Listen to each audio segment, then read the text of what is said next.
Bismillahirrahmanirrahim. Assalamualaikum warahmatullahi wabarakatuh. Di sini kami dari kelompok 6 akan mempresentasikan tentang materi menjual kepada konsumen retail dan korporasi. Kelompok kami beranggotakan yang pertama ada Lukman Ramadan, yang kedua Rike Hartini Agustin, yang ketiga Iska Luciana Mariantika, yang keempat M Agung Bahtiar, yang kelima Nuraina Lasmina, dan yang terakhir Vika Mahira. Untuk itu sebelum masuk ke presentasi, tonton dulu video yang satu ini, video motivasi. Selamat menyaksikan.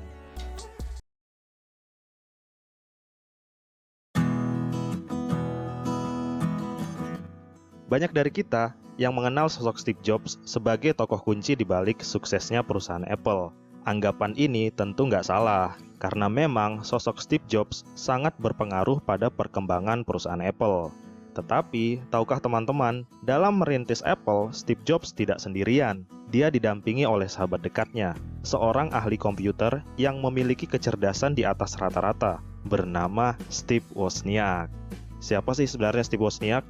Adalah seorang ahli komputer yang lahir pada tanggal 11 Agustus 1950 di San Jose, California, di mana sang ayah adalah seorang engineer di sebuah perusahaan pembuat pesawat.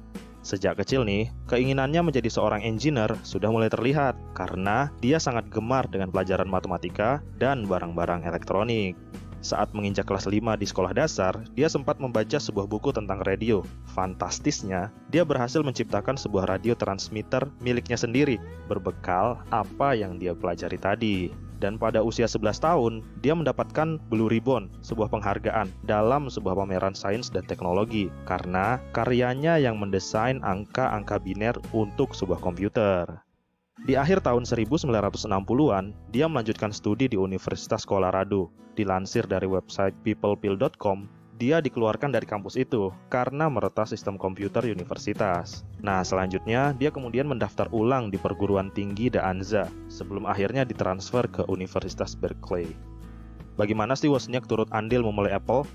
Singkat cerita, pada tahun 1970, Steve Wozniak bertemu dengan teman masa SMA-nya, yaitu Steve Jobs. Mereka berkolaborasi untuk membuat sebuah produk, yaitu sebuah kotak telepon yang dapat digunakan berkomunikasi jarak jauh secara gratis. Alat ini diberi nama Little Blue Box. Alat tersebut kemudian dijual kepada mahasiswa-mahasiswa lain dengan harga yang cukup lumayan, yaitu $150. Selanjutnya, sebelum lulus kuliah, Steve Wozniak diterima bekerja di perusahaan HP sebagai full-time engineer. Sedangkan Steve Jobs bekerja untuk sebuah perusahaan komputer bernama Atari. Pada suatu hari, Steve Jobs diminta untuk membuat games oleh perusahaan tempat dia bekerja. Steve Jobs kemudian meminta sahabatnya itu, yaitu Steve Wozniak, yang memang sangat ahli di bidang hardware dan software komputer. Berkat keahlian Wozniak yang luar biasa, dia berhasil menciptakan sebuah games dalam waktu hanya 4 hari. Padahal nih, biasanya para software engineer di masa itu menyelesaikan sebuah program komputer dalam hitungan bulan. Singkat cerita, Wozniak berencana ikut serta dalam Homebrew Computer Club, semacam pameran yang memberikan kesempatan kepada orang-orang untuk memamerkan gagasan dan karya ilmiahnya. Selepas jam kerja, di setiap malam hari, dia merancang desain sebuah komputer pribadi. Tujuannya jelas, yaitu menciptakan sebuah produk yang bermanfaat, bernilai tinggi, mudah digunakan, dan dengan harga yang terjangkau. Produk inilah yang akhirnya menjadi cikal bakal Apple I atau produk pertama dari Apple Computer. Pada suatu ketika, Steve Jobs berkesempatan melihat karya sahabatnya itu. Dia mengatakan bahwa karya ini adalah sebuah teknologi masa depan yang sangat dibutuhkan masyarakat dan pastinya sangat layak untuk dijual ke pasaran. Steve Jobs kemudian mengajak Wozniak untuk membuat sebuah perusahaan komputer. Wozniak awalnya ragu. Terlebih, dia masih berstatus sebagai karyawan di perusahaan HP. Dia juga tidak pernah membayangkan akan mengkomersialkan karyanya, apalagi menjadi seorang pengusaha. Karena baginya, menjadi seorang engineer adalah jalan hidup yang sudah ia pilih. Singkatnya nih, Steve Jobs melobi dan berhasil meyakinkan sahabatnya itu untuk mau membangun sebuah perusahaan. Akhirnya mereka berdua memulai Apple Computer di tahun 1976. Steve Wozniak saat itu berperan sebagai engineer dan Steve Jobs lebih berperan dalam pemasaran produk. Pada tahun-tahun awal berdirinya Apple, Wozniak tercatat sebagai pencipta Apple I dan Apple II, serta dia adalah otak dari desain awal Macintosh yang booming di tahun 1984. Pada tahun 1981, Steve Wozniak mengalami sebuah kecelakaan pesawat. Beruntung nih, dia selamat dari peristiwa itu. Selepas tragedi kecelakaan itu, Wozniak melihat Apple sudah menjadi sebuah entitas bisnis. Dia kemudian merasa perlu mengembalikan jati dirinya sebagai seorang engineer. Dia kembali ke Universitas California di Berkeley untuk mendapatkan gelar sarjananya yang sempat tertunda karena kesibukannya di Apple. Kemudian pada tahun 1985, dia resmi keluar dan meninggalkan Apple Computer. Walaupun Wozniak bukan pencetus terciptanya komputer, dia tetap pantas dilabeli sebagai bapak komputer pribadi yang membawa komputer ke ukuran yang lebih kecil sehingga dapat dioperasikan di ruangan-ruangan kecil, baik rumah, perkantoran, ataupun tempat-tempat lainnya. Selain itu, dia juga inisiator yang membawa sebuah warna ke dalam sistem perangkat lunak sebuah komputer. Nah, dari cerita Steve Wozniak ini, setidaknya ada 5 hal nih yang bisa kita ambil sebagai pelajaran. Yang pertama, profesionalitas. Profesional didefinisikan sebagai seorang yang benar-benar ahli di bidang tertentu. Nah, Wozniak begitu ahli di bidang komputer. Dia mencintai hobinya dan mempelajari komputer dari berbagai referensi. Profesionalitasnya terbukti karena berhasil membuat karya-karya besar. Sebelum membuat komputer untuk Apple, dia bekerja di HP dan berhasil mendesain sebuah scientific kalkulator. Bahkan karena karyanya itu, saat dia berencana keluar dari HP untuk mendirikan Apple, permohonan pengunduran dirinya ditolak sebanyak 5 kali oleh para direksi. Kemudian yang kedua adalah confident atau percaya diri. Wozniak dalam sebuah wawancara mengatakan, membangun Apple Computer itu adalah seperti Anda menari di atas bintang. Kami tidak tahu apakah ini berhasil atau gagal, tetapi kami yakin bekerja keras dan terus bekerja lebih keras adalah kunci, dan yang paling penting, kami percaya diri bahwa kami akan sukses di masa mendatang. Padahal faktanya, kami tidak memiliki modal di rekening pribadi kami. Istilahnya, lebih baik memulai dulu, lalu percaya diri bahwa produkmu adalah produk yang berkualitas. Kemudian yang ketiga, self-motivated. Wozniak memiliki motivasi yang kuat. Sejak kecil, dia sudah mengatakan ke orang tuanya bahwa dia akan membuat satu kesatuan komputer. Dalam berbagai wawancara, dia mengatakan bahwa dia tidak berorientasi pada profit. Dia bekerja dari hati dan lebih berorientasi pada kepuasan pribadi karena menghasilkan sesuatu yang bermanfaat untuk orang lain. Kemudian pelajaran yang keempat, bekerja dalam satu tim. Wozniak mampu menjalin kerjasama yang baik dengan Steve Jobs. Wozniak sadar bahwa engineer saja tidak cukup, melainkan dia perlu berkolaborasi dengan Steve Jobs yang kala itu lebih banyak berperan dalam hal pemasaran dan menjalin kerjasama dengan para investor. Selanjutnya, inovatif. Ketika ditanya mengapa Apple saat itu bisa mengalahkan Atari dan IBM yang merupakan raksasa perusahaan teknologi kala itu, Wozniak menjawab, sebuah inovasi. Bahwa saat itu Apple selangkah lebih maju dibanding kompetitornya, terutama saat merilis Apple II. Para kompetitornya tidak bisa menghasilkan warna di produk mereka. Produk mereka juga tidak bisa disambungkan dengan perangkat-perangkat lain, seperti floppy disk atau memori-memori tambahan. Oke semuanya, demikian dulu video kali ini. Matur tampiasih. Sampai jumpa di video selanjutnya. Warahmatullahi wabarakatuh. Saya Luciana Matika. Di sini saya akan menjelaskan pengertian retail. Pengertian retail adalah penjualan barang kepada pengguna akhir atau konsumen akhir. Maksud dari pengguna akhir atau konsumen akhir adalah barang dagangan yang dijual bukan untuk dijual kembali, tetapi untuk digunakan atau dikonsumsi oleh pembeli.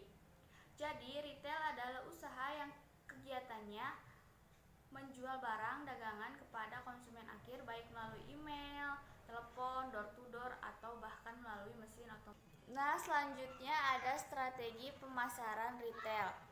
Strategi yang digunakan oleh pengusaha retail biasanya dengan memadukan unsur-unsur yang terdapat dalam bauran retail atau bisa disebut retailing mix. Bauran retail terdiri dari 6P, yaitu yang pertama penawaran produk, atau disebut produktif. Dalam bauran produk adalah segala sesuatu yang ditawarkan ke pasar untuk diperhatikan, dimiliki, digunakan, atau dikonsumsi. Jadi, produk adalah suatu barang yang akan kita jual kepada pembeli untuk dikonsumsi. Yang kedua, ada strategi promosi atau strategi pemasaran. Strategi ini mencangkup pengiklanan, personal selling, hubungan masyarakat, dan publisitas publik serta promosi penjualan. Nah, di sini personal selling adalah suatu kegiatan promosi penjualan yang dilakukan. Di sini saya akan menjelaskan tentang strategi pemasaran retail. Nah, yang ketiga ada lokasi yang baik. Pemilihan lokasi yang baik merupakan keputusan yang penting karena lokasi merupakan komitmen sumber daya jangka panjang yang dapat mengurangi fleksibilitas masa depan, sehingga mereka dapat mempertahankan kelangsungan toko semula dan di masa yang akan datang. Yang keempat, ada harga-harga eceran. Nah, harga-harga eceran ini adalah penting untuk memahami bahwa tujuan puncak eceran adalah untuk menjual produk kepada konsumen dan bahwa harga merupakan hal penting dalam memastikan penjualan. Harga juga merupakan elemen kunci bagi strategi toko eceran dan memposisikan diri sebagai pengklasifikasi. Yang kelima, ada penampilan toko eceran. Penampilan toko eceran membantu menentukan citra toko dan memposisikan toko eceran dalam benak konsumen. Nah, elemen utama dalam menampilkan toko eceran adalah suasana atau ATM observe, yaitu kesan-kesal urusan yang disampaikan oleh tata letak fisik toko, dekorasi, dan lingkungan sekitarnya. Yang keenam, di sini ada personel dan pelayanan konsumen. Personel dan pelayanan konsumen merupakan aspek yang unik di bidang retail. Nah, meskipun kebanyakan penjualan eceran yang melibatkan hubungan khusus antara tenaga penjual dengan pelanggan. Nah, setidaknya berlangsung lama. Namun pelayanan yang baik bahkan merupakan hal yang paling penting. Bismillahirrahmanirrahim. Di sini saya akan memaparkan tentang materi fungsi dari retail. Retail adalah perusahaan yang fungsi utamanya menjual produk kepada konsumen akhir untuk pemakaian pribadi maupun rumah tangga. Ada 8 fungsi dari retail, yaitu yang pertama, membeli dan menyimpan barang. Maksud dari membeli dan menyimpan barang di sini adalah memberi barang dari produsen dalam jumlah yang sangat besar untuk menyimpannya. Yang kedua, memindahkan hak milik barang tersebut kepada konsumen akhir. Barang dari perusahaan retail akan didistribusikan kepada konsumen akhir serta langsung memakai barang atau jasa. Yang ketiga, memberikan informasi mengenai sifat dasar dan pemakaian barang tersebut dari retail yang berkomunikasi langsung dengan konsumen akhir atau penggunaan, maka dapat menyampaikan informasi langsung tentang sifat dan cara pemakaian barang. Yang keempat, memberikan kredit kepada konsumen dalam kasus tertentu. Yang kelima, memudahkan konsumen akhir untuk membeli barang, sebab retail beroperasi di lokasi yang sangat gampang dijangkau. Yang keenam, mempermudah konsumen dalam memilih produk yang diinginkan, sebab ada beragam produk yang pada pengecerannya. Yang ketujuh, memberikan layanan purna jual suatu produk tertentu dan ikut serta mengenai keluhan konsumen. Yang kedelapan, dalam situasi tertentu, perusahaan retail dapat memberikan barang dengan sistem kredit kepada konsumen sehingga pembayaran dapat dilakukan lebih mudah. Nah, itu adalah fungsi dari retail sendiri. Retail di sini tidak hanya menjual serangkaian brand, tetapi juga menjual dirinya sendiri sebagai tujuan untuk menjual produknya. Konsumen mengambil keputusan kemana mereka berbelanja berdasarkan kualitas dan pengalaman belanja mereka, dan berdasarkan faktor-faktor retail seperti pilihan, seleksi, dan layanan. Hal itu pada gilirannya menjadi tujuan komunikasi pemasaran retail. Fungsi dasar bisnis retail dalam saluran pemasaran atau proses distribusi adalah sebagai perantara antara produsen atau pedagang besar dan pedagang yang lain dengan konsumen akhir. Namun, terdapat fungsi-fungsi lain yang tidak kalah pentingnya. Mengacu kepada pendapat, anggota saluran pemasaran melaksanakan sejumlah fungsi utama. Yang pertama, informasi. Pengumpulan dan penyebaran informasi riset pemasaran mengenai pelanggan, pesaing, serta pelaku dan kekuatan lain yang ada saat ini yang potensial dalam lingkungan pemasaran. Yang kedua, promosi. Pengembangan dan penyebaran komunikasi persuasif yang dirancang untuk menarik pelanggan pada penawaran tersebut. Yang ketiga, negosiasi. Usaha untuk mencapai persetujuan akhir mengenai harga dan syarat lain sehingga transfer kepemilikan dapat dilakukan. Yang keempat, pemesanan. Komunikasi dari para anggota saluran pemasaran ke produsen mengenai minat untuk membeli. Yang kelima, pembiayaan. Perolehan dan pengalokasian dana yang dibutuhkan untuk membiayai persediaan pada berbagai tingkatan saluran pemasaran. Yang keenam, pengambilan risiko. Penanggungan risiko yang berhubungan dengan pelaksanaan saluran pemasaran tersebut. Yang ketujuh, pemilikan fisik. Kesinambungan penyimpanan dan pergerakan produk fisik dari bahan mentah ke pelanggan akhir. Kedelapan, pembayaran. Pembeli membayar tagihan ke penjual lewat bank atau instansi keuangan lainnya. Kesembilan, hak milik. Transfer kepemilikan sebenarnya dari satu anggota atau orang yang organisasi atau orang lain. Fungsi-fungsinya di atas menunjukkan betapa pentingnya bisnis retail sebagai perantara dagang atau middleman. Assalamualaikum warahmatullahi wabarakatuh. Perkenalkan, nama saya Vika Mahira Yuwanisa dengan NPM 1850618.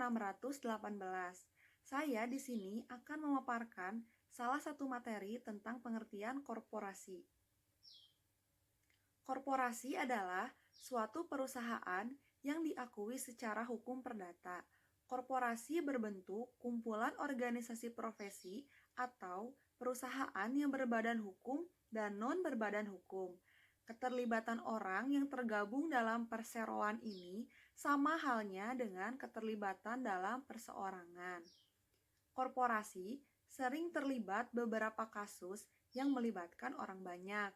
Hal yang dilakukan untuk mengatasi permasalahan tersebut dengan melakukan peraturan sejelas mungkin tentang tindakan yang akan dilakukan dalam mengatasi pelanggaran dalam sebuah korporasi. Menurut Sacipto Raharjo, korporasi adalah badan yang diciptakan oleh hukum, sehingga mati hidupnya korporasi tergantung orang hukum yang berperan di dalamnya. Terima kasih. Assalamualaikum warahmatullahi wabarakatuh. Di sini saya akan menjelaskan tentang fungsi koperasi. Fungsi koperasi yang pertama adalah sebagai patokan dari program menyeluruh strategi dari suatu perusahaan, yang dimana harus selalu sejalan dengan rencana perusahaan. Ini yang akan menjadi image yang dibuat perusahaan, sehingga harus mewarnai setiap strategi branding, marketing, ataupun public relation. Yang kedua, sebagai landasan dari sistem operasional suatu perusahaan. Seluruh personil harus mampu menghayati terutama ketika menjalankan operasional perusahaan. Yang ketiga, sebagai tiang dari jaringan yang baik bagi perusahaan. Jika perusahaan tersebut mempunyai image yang baik dan positif, perusahaan tersebut akan gampang mendapatkan partner, investor, atau pinjaman, dan mengurus perizinan. Yang keempat, alat jual dan promosi. Alat jual bagi perusahaan untuk produk-produk yang sekarang ada ataupun yang akan dikembangkan. Akan membuat konsumen percaya dan nyaman akan perusahaan itu dan percaya pula dengan produk yang dihasilkan. Yang kelima, strategi pemasaran koperasi. Terima kasih. Baik, di sini saya akan menyampaikan tentang strategi pemasaran korporasi. Untuk melakukan penjualan kepada konsumen korporasi, maka perlu dilakukan kegiatan sesuai dengan aktivitas bisnis, yaitu melakukan kontak atau menghubungi konsumen korporasi. Hal ini perlu dilakukan dengan menanamkan proses aktivitas bisnis kepada wirausaha bahwa menghubungi konsumen korporasi harus melewati berbagai cara atau transaksi usaha. Caranya yaitu komunikasi lewat surat, menggunakan telepon dan memanfaatkan pertemuan dengan konsumen. 1. Komunikasi lewat surat. Korespondensi diperlukan dalam semua jenis penjualan. Semakin baik mutunya, semakin besar pula volume penjualan. Cara ini dikenal sebagai direct mail, yang merupakan cara penjualan yang sangat efektif dan berkembang. Yang kedua adalah menggunakan telepon. Dalam melakukan penjualan, maka aktivitas lain yang dapat menunjang proses penjualan korporasi adalah menggunakan telepon. Diperlukan keahlian untuk menjawab konsumen melalui telepon untuk bertemu atau membujuk konsumen. Oleh karena itu diperlukan menggunakan teknik bertelepon yang terlatih untuk mengadakan kontak, membuat janji pertemuan dan menjual lewat telepon. Perlu teknik khusus sebagai wirausaha untuk menghubungi perusahaan untuk membuat janji bertemu dan menawarkan produk. Langkah-langkah yang harus dilakukan adalah sebagai berikut. 1. Teknik mencairkan kekakuan. Untuk menghubungi calon konsumen harus ada alasan untuk menelpon, oleh karena itu persiapan sangat penting dalam menghubungi calon konsumen. Yang kedua ada menjaga perhatian. Saat menghadapi konsumen, tunjukkan perhatian yang tulus. Tanyakan apa kabar, seakan jawab baik, terima kasih. Begitu berarti. Jika salah satu pihak membatasi waktu, misalnya 10 menit, usahakan tidak lebih kecuali bila mau meneruskannya. Yang ketiga ada memanfaatkan pertemuan sebesar-besarnya. Setelah berusaha memahami kebutuhan dan sasaran konsumen, kita bisa mulai merencanakan cara memanfaatkan waktu dengan mereka secara efektif dan menyampaikannya penawaran semenarik mungkin agar mereka tertarik. Dan yang keempat ada merencanakan pertemuan dengan konsumen. Setiap kontak dengan konsumen yang direncanakan dengan matang, cari lokasi yang netral, suasana formal membantu konsentrasi. Sebaliknya, suasana santai terkesan bukan bisnis. Tentukan sasaran dengan jelas. Apakah untuk menjual atau mengumpulkan data kebutuhan konsumen? Pastikan data dan angka mengenai produk kita dan pesaing. Yang kelima adalah mendengarkan konsumen. Biarkan konsumen mengatakan apa mereka butuhkan dan ajukan pertanyaan supaya yakin sebelum mengatakan apa yang kita tawarkan. Istilah teknis buat konsumen terpesona dengan menanyakan yang dapat membuat produk kita lebih menarik. Akhiri pertemuan dengan menawarkan hadiah kepada konsumen, walau kecil, agar mereka sebagai konsumen itu terasa nyaman dan mereka tertarik berbisnis dengan kita. Terima kasih. Terima kasih yang telah menonton video kami. Semoga bermanfaat untuk kita semua. Mohon maaf bila ada salah-salah kata atau salah tingkah laku dari kelompok kami. Mohon dimaaf. Akhirul kalam. Wassalamualaikum warahmatullahi wabarakatuh.